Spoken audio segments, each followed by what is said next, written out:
ધોરણ 10 પછી જો તમે ડિપ્લોમા એન્જિનિયરિંગની અંદર એડમિશન લેવા માટે જઈ રહ્યા છો તો ફાઇનલી તમારા મેરિટ રેન્ક આવી ગયા છે અને મોક રાઉન્ડની ચોઇસ ફિલિંગ પણ ચાલુ થઈ ગઈ છે. હવે તમારો મેરિટ રેન્ક તમારે કેવી રીતે ચેક કરવાનો છે અને મોક રાઉન્ડની ચોઇસ ફિલિંગ કેવી રીતે કરવાની છે એ તમામ માહિતી હું તમને આજના આ વિડીયોની અંદર આપવાનો છું. પણ વિડીયોને શરૂ કરીએ પહેલા ચેનલ ઉપર નવા હોય સબસ્ક્રાઇબ કરીને બેલ નોટિફિકેશન ઓન કરી દો.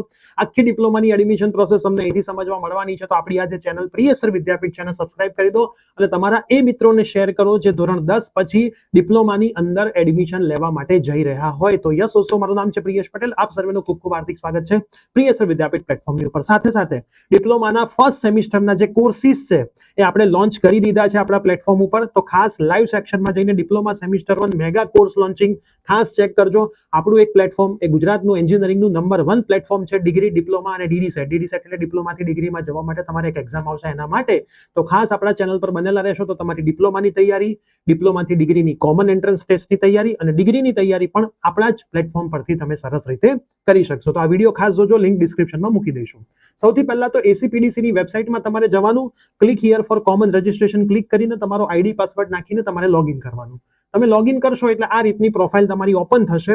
એની અંદર તમારે અહીંયા આ જે કોડ છે એ નાખવાનો છે 265929. બરાબર, અહીંયા જોઈ લેવાનું ACPDC Gujarat first year diploma admission છે. બરાબર છે. અને તમે ક્લિક કરશો એટલે અંદર કન્ટિન્યુ કરશો. હવે તમે અંદર કન્ટિન્યુ કરશો એટલે તમારે બધી જ પ્રોસેસ અહીંથી જોવાની. જો આ વિદ્યાર્થી છે એને 742 અવેલેબલ ચોઇસ છે. હવે અવેલેબલ ચોઇસનો મતલબ શું? આ ચોઇસ એ ચોઇસ ફિલિંગમાં ભરી શકે છે. અવેલેબલ ચોઇસનો મતલબ એવો નથી થતો કે આ બધી કોલેજની આ બધી બ્રાન્ચમાં એને એડમિશન મળે છે. આનો મતલબ એવો થાય છે કે આમાં એ ચોઇસ ફિલિંગ કરી શકે છે. ચોઇસ ફિલિંગ કરશે એટલે ફિલ્ડ ચોઇસમાં એટલી આવી જશે, અનફિલ્ડમાં એમાંથી માઇનસ થઈ જશે. ચોઇસ લોકિંગ સેટર અનલોક છે એ છેલ્લા દિવસે તમારે લોક કરી દેવાનું. લોક ના કરો, અનલોક રાખો તો પણ કોઈ વાંધો હોતો નથી. અહીંયા લખ્યું છે documents has been verified successfully. આ વિદ્યાર્થીના બધા જ ડોક્યુમેન્ટ વેરીફાઈ થઈ ગયા છે. Kindly print document verification letter. Document verification letter આ રહ્યો, પ્રિન્ટ ડોક્યુમેન્ટ વેરિફિકેશન લેટર. આ લેટર અહીંથી ડાઉનલોડ કરીને પ્રિન્ટ કાઢી રાખવાનો. હવે ચોઇસ ફિલિંગ અહીંયા આવી ગયું છે. અવેલેબલ ચોઇસ અહીંયા છે, ચોઇસ લોકિંગ અહીંયા છે, સીટ એલોટમેન્ટ રિઝલ્ટ જ્યારે આવશે ત્યારે અહીંયા આવશે. હવે આપણે જોવું છે આ વિદ્યાર્થીનો મેરિટ રેન્ક કયો છે. તો આ વિદ્યાર્થીના મેરિટ રેન્ક માટે હું જઈશ કેન્ડિડેટ પ્રોફાઇલમાં. હવે કેન્ડિડેટ પ્રોફાઇલની અંદર હું ક્લિક કરું છું તો આ વિદ્યાર્થીની બધી ડિટેલ્સ તો આવે છે. અહીંયા જો આ રહ્યો ડિપ્લોમા ઇન એન્જિનિયરિંગમાં સ્ટેટ ફાઇનલ રેન્ક છે 2637. આ વિદ્યાર્થીનો રેન્ક છે 2637. આ તમારો રેન્ક ગણાશે. હવે આપણે ચોઇસ ફિલિંગ કરવી છે તો હું ચોઇસ ફિલિંગની અંદર જઉં છું. ચોઇસ ફિલિંગની અંદર જઈશ. કેવી રીતે ચોઇસ ફિલિંગ થાય છે આપણે જોઈ લઈએ. એના માટે અહીંયા આપણે ફરીથી પાસવર્ડ એડ કરવો પડશે. તો હું પાસવર્ડ સેટ કરી દઉં છું. બરાબર, એક જ મિનિટ મને આપી દો.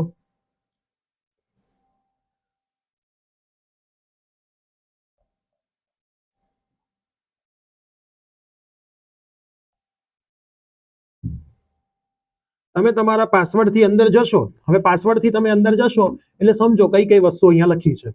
Important instruction, admission confirmation period 19/7/24 થી 22/7/2024 છે. The confirmation of admission accept button, 0 tuition fees. જો આ બધી વસ્તુ શેના માટે છે? અત્યાર માટે નથી. અત્યારે તો તમારો મોક રાઉન્ડ ચાલે છે. મોક રાઉન્ડ એટલે 29/6 થી 2/7 સુધી મોક રાઉન્ડ છે. એ જે લખ્યું છે ને બધું રાઉન્ડ 1 ની ડિટેલ્સ એમણે ત્યાં લખી નાખી છે કે ભાઈ તમારી 0 ફીસ હશે ને તો તમારે એક્સેપ્ટ બટન ક્લિક કરવું પડશે. જ્યારે રાઉન્ડ 1 આવશે ત્યારે તમને બધું શીખવાડીશું. અત્યારે એની કોઈ જરૂર નથી. કેન્ડિડેટે ફીસ ભરવાની થશે, ડેબિટ કાર્ડ બેડિટ કાર્ડ ઇન્સ્ટ્રક્શન બધી આપેલી છે. બરાબર. If you fail to confirm, admission confirm કરવામાં રહી જાવ છો તો નહીં ચાલે. હવે જો આ ચોઇસ ફિલિંગ છે, અહીંયા તમારું ઇન્સ્ટિટ્યૂટ ટાઈપ છે, તમારે પ્રાઇવેટમાં જવું છે, ગવર્મેન્ટમાં જવું છે, સિલેક્ટ કરી શકો ઉપરથી જ. આમાં બધી જ ચોઇસ તમને દેખાડે છે. પણ તમારે આમ ઓછી ચોઇસ કરી દેવી છે તો ગવર્મેન્ટમાં જવું હોય તો ગવર્મેન્ટ સિલેક્ટ કરી દેવાનું. એમાં બી તમે નક્કી કર્યું છે કે ભાઈ આ જ કોલેજમાં મારે ગવર્મેન્ટમાં ભણવું છે તો એ કોલેજો તમારે અહીંયાથી સિલેક્ટ કરી દેવાની. તમે નક્કી કર્યું છે કે મારે તો ખાલી કોમ્પ્યુટર એન્જિનિયરિંગમાં જ એડમિશન લેવું છે તો જો તમે ખાલી કોમ્પ્યુટર એન્જિનિયરિંગમાં એડમિશન લઈ લો. બરાબર. એમાં બી અમુક જગ્યાએ કોમ્પ્યુટર એન્જિનિયરિંગ 6 વર્ષના ઇન્ટિગ્રેટેડ પ્રોગ્રામ હોય છે, એમાં નહીં પડવું. બરાબર. બની શકે ત્યાં સુધી ઇન્ટિગ્રેટેડ પ્રોગ્રામમાં નહીં જવું. 3 વર્ષ ડિપ્લોમા કરો, ડિપ્લોમા પછી ડીડી સેટની એક્ઝામિનેશન આપો, diploma to degree common entrance test, ડિગ્રીમાં એડમિશન લ્યો બીજી સારી કોલેજમાં. અહીંયા જે મળે એનાથી બી સારી કોલેજમાં ડિગ્રી કરો. આ રીતે જ જવાનું. એટલે ઇન્ટિગ્રેટેડ વાળા નહીં અડવાના. તો મેં કોમ્પ્યુટર સિલેક્ટ કરી દીધું એટલે મને અહીંયા બધી ચોઇસ બતાવે કોમ્પ્યુટરની. હવે મારે ચોઇસ ફિલિંગ કેવી રીતે કરવાનું સમજો. ચોઇસ ફિલિંગ કરવું છે મારે પહેલા એક લિસ્ટ બનાવી નાખવાનું કે મારો જે મેરિટ રેન્ક છે ગયા વર્ષના કટ ઓફ આપણી એપ્લિકેશનમાં મૂક્યા છે એના આધારે એક લિસ્ટ બનાવી દો કે મારે આ પર્ટિક્યુલર કોલેજમાં એડમિશન લેવું છે. પહેલી આ ચોઇસ, બીજી, ત્રીજી, ચોથી, એવી રીતે ચોઇસ ફિલિંગ કરવાની.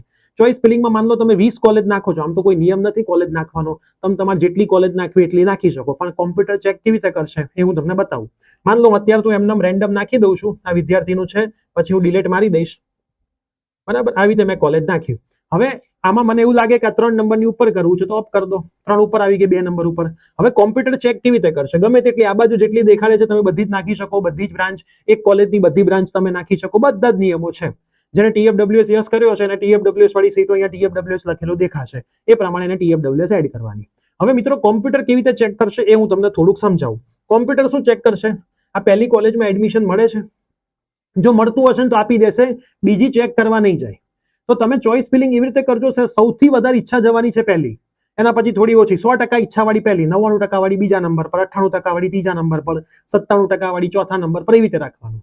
એવું નહીં કરે કે તમે 6 કોલેજ નાખી છે માની લો, તો 6 માંથી તમને 5 બતાવશે કે આમાં બેટા તને મળે છે, તું ટીક કર, તારે શેમાં જવું છે. એ તો આ ઓર્ડરમાં ચેક કરવાનું ચાલુ કરશે, જ્યાં મળતું હશે અહીંયા આપી દેશે, એની નીચેની એકઈ ચેક કરી નહીં શકે, બરાબર. મોક રાઉન્ડ પછી રાઉન્ડ 1 માં તમે ચોઇસ ફિલિંગ ઉપર નીચે કરી શકો, નવી કોલેજ એડ કરી શકો, બધું જ કરી શકશો, બરાબર. જેટલા રાઉન્ડ હશે દરેકે દરેક રાઉન્ડમાં તમે નવેસરથી ચોઇસ ફિલિંગ કરી શકશો, નવેસરથી કોલેજ અપડાઉન કરી શકશો, બધું જ તમે કરી શકશો. હવે તમને છે ને 20 મિનિટનો ટાઈમિંગ ફાળવે છે આ લોકો આ કરવા માટે. જો અહીંયા મિનિટ ચાલી રહી છે એટલે સેવ અને કન્ટિન્યુ કરતું રહેવાનું. એટલે શું 20 મિનિટ પછી પ્રોફાઇલ લોગઆઉટ થઈ જાય તો ફરીથી લોગિન કરો તો આ તો તમારું હોય જ સેવ થયેલું, ઠીક છે. તો આ રીતે તમારે ચોઇસ ફિલિંગ કરી દેવાની. આ જે સમયગાળો છે મોક રાઉન્ડનો, એ મોક રાઉન્ડના સમયગાળા દરમિયાન 29 થી 2 તમારે જેટલી વાર ચોઇસ ફિલિંગ કરવી હોય એટલી વાર કર્યા કરો. કોઈ એવો નિયમ નથી કે 1 વાર કરી શકો, 2 વાર કરી શકો, કેટલી વાર કરી શકો, જેટલી વાર ચોઇસ ફિલિંગ કરવી એટલી વાર કરવાની. બીજી મોસ્ટ ઇમ્પોર્ટન્ટ વસ્તુ, તમને જે મેરિટ રેન્ક બતાવ્યા હતા એ મેરિટ રેન્ક ક્યારેય કાસ્ટ વાઇઝ નહીં બતાવે, એ જનરલ મેરિટ રેન્ક જ બતાવે. પણ તમારું જે એડમિશન છે તમારા કાસ્ટ વાઇઝ જ થશે, એટલે તમે એવી ચિંતા ના કરતા કે sir caste wise separate merit list ક્યારે આવશે, એ કોઈ દિવસ આવે નહીં, બરાબર. તમારે લાસ્ટ યરના કટ ઓફ ચેક કરવાના. માન લો વિદ્યાર્થીનો 2400 સમથિંગ રેન્ક હતો, તો લાસ્ટ યર મોક રાઉન્ડમાં 2400 જ્યાં જ્યાં બંધ થયું હોય એને માન લો ઈચ્છા કરી કે મારે 15 કોલેજમાં આટલી બ્રાન્ચની ઈચ્છા છે, તો એના મોક રાઉન્ડના કટ ઓફ એને ચેક કરવાના. ભાઈ 2400 ની આજુબાજુ બંધ થઈ હોય, બરાબર, 2600, 2700 કે 2200 બંધ થઈ હોય તો એ મળવાના ચાન્સીસ છે, એ એને ચેક કરવાનું. એ ચેક કરશે પછી એને વધારે આઈડિયા આવશે. આનો આપણે એક લાઈવ સેશન લેવા માટે પણ જઈ રહ્યા છીએ, લાઈવમાં તમારા ડાઉટ્સ પણ આપણે ક્લિયર કરીશું. પણ હાલ હું તમને જનરલ આઈડિયા આપી દઉં એટલે તમે આ બધું કરી શકો છો. અત્યારે હું આ વિદ્યાર્થીની બધી જ કોલેજો રિમૂવ કરી દઉં છું, જેથી એ વિદ્યાર્થી જાતે એનું ચોઇસ ફિલિંગ એને જેમ નક્કી કર્યું હોય એમ કરી શકે, બરાબર. સેવ અને કન્ટિન્યુ અથવા તો સેવ અને ગો ટુ હોમ તમે કરો એટલે તમે તમારા હોમ પેજ ઉપર પાછા જતા રહેશો, બરાબર. સેવ અને ગો ટુ હોમ, બરાબર. અહીંથી હું હોમ પેજ ઉપર જતો રહીશ, પ્રોફાઇલ પ્લગ થઈ છે, કોઈ ચિંતા ના કરતા. તો આ રીતે તમે સિમ્પલ ચોઇસ ફિલિંગ, જો આપણે પહોંચી ગયા બધી 0 અનલોક, લોક છેલ્લે કરવાની હોય પણ તમે લોક ના કરો તો ઓટોમેટિક પણ લોક થઈ જતી હોય છે. પછી જ્યારે રિઝલ્ટ આવશે ત્યારે સીટ એલોટમેન્ટ રિઝલ્ટ ઉપર તમને રિઝલ્ટ દેખાશે. પ્લસ કોઈ કે કાસ્ટની અંદર ભૂલ કરી છે કે એવી નાની મોટી ભૂલ કરી છે તો એડમિશનની વેબસાઇટ ઉપર તમે જશો ને મિત્રો, એમાં ફર્સ્ટ યર ડિપ્લોમામાં તમે જશો ને તો અહીંયા એ લોકો એક ગૂગલ ફોર્મ આપેલું છે, એ ગૂગલ ફોર્મ ભરીને પણ તમે તમારો સુધારો કરાવી શકો છો. એની પણ એ લોકો એક છેલ્લી તારીખ આપી છે, આ રહી જો. તમે ડેટા તમારે અપલોડ કરવો છે, ચેન્જ કરવો છે તો 8 જુલાઈ સુધી 2 વાગ્યા સુધી આ ગૂગલ ફોર્મ ભરીને તમારે જે પણ સુધારો તમારી પ્રોફાઇલમાં કરાવવો હોય એ તમે કરાવી શકો છો. 5 સુધારા કરવા હોય તો 5 વખત ગૂગલ ફોર્મ તમારે ભરવાનું રહેશે. તો આ તમારે કરાવવું હોય તો કરાવી દેજો. કાસ્ટ ચેન્જ થાય છે, મોબાઈલ નંબર બધું એ લોકોએ ઓપ્શન આપેલા છે, તમે અહીંયા ચેક કરશો એટલે તમને બધા ઓપ્શન દેખાશે. કેટેગરી છે, બરાબર, કોઈ બર્થ સર્ટિફિકેટ એડ કરવું છે, SSC માર્કશીટ, જેન્ડર બદલવી છે, આ બધી વસ્તુના ઓપ્શન છે. તો તમે એ બધી વસ્તુઓ કરી શકો છો. પણ એમને જે ડેટ આપી છે એ ડેટ સુધીમાં 8 જુલાઈ 2 વાગ્યા સુધીમાં ગૂગલ ફોર્મ જે ભરશે એમનું ચેન્જ થઈ જશે, નહીં ભરે એમનું થશે નહીં. તો આ સિમ્પલ પ્રોસેસ છે, અને આપણે ફોલો કરવાની છે. એક લાઈવ સેશનમાં પણ હું તમને બધી વસ્તુ સમજાવીશ, તમારા ડાઉટ ક્લિયર કરીશ. તો ચેનલમાં જોડાયેલા રહેજો, ડિસ્ક્રિપ્શનમાં વોટ્સઅપ ગ્રુપની લિંક છે ત્યાં જોડાયેલા રહેજો. આખી ડિપ્લોમાની પ્રોસેસ હું તમને 1 બાય 1 સમજાવવાનો છું. આ મોક રાઉન્ડ છે એટલે મોક રાઉન્ડ એ ફાઇનલ રાઉન્ડ નથી હોતો. તમે શીખી શકશો ચોઇસ ફિલિંગ કરતા, આ વખતનો ટ્રેન્ડ સમજી શકશો અને મોક રાઉન્ડના કટ ઓફનો આપણને અંદાજ આવશે. જેવા મોક રાઉન્ડના કટ ઓફ આવશે એટલે એ પણ હું તમને સમજાવીશ કે હવે તમારે આગળ રાઉન્ડ 1 માં ચોઇસ ફિલિંગ કેવી રીતે કરવું. સાથે સાથે જે પણ વિદ્યાર્થીઓને ડિપ્લોમાના કોર્સિસમાં જોડાવવું હોય એ આપણા પ્લેટફોર્મ પરથી લાઈવના સેક્શનમાં જઈને, ગઈકાલે જ આપણે સરસ મજાનો લાઈવ લીધો છે ડિપ્લોમા સેમિસ્ટર 1 કોર્સનો, તમે ત્યાંથી જોડાઈ શકો છો. આ જ વીકથી મેથેમેટિક્સના લેક્ચર ચાલુ કરીએ છીએ અને ભણવાની શરૂઆત કરીએ છીએ. એપ્લિકેશન પ્રિયસર વિદ્યાપીઠમાં ડિપ્લોમાનું સેક્શન છે, ઇંગ્લિશ મીડિયમ, ગુજરાતી મીડિયમ છે, ચેક કરશો, બધી માહિતી મળી જશે. વધારે માહિતી માટે મારા હેલ્પલાઇન નંબર પર કોર્સ માટે કોન્ટેક્ટ કરી શકો છો. મળીએ છીએ, બાય બાય, ટેક કેર.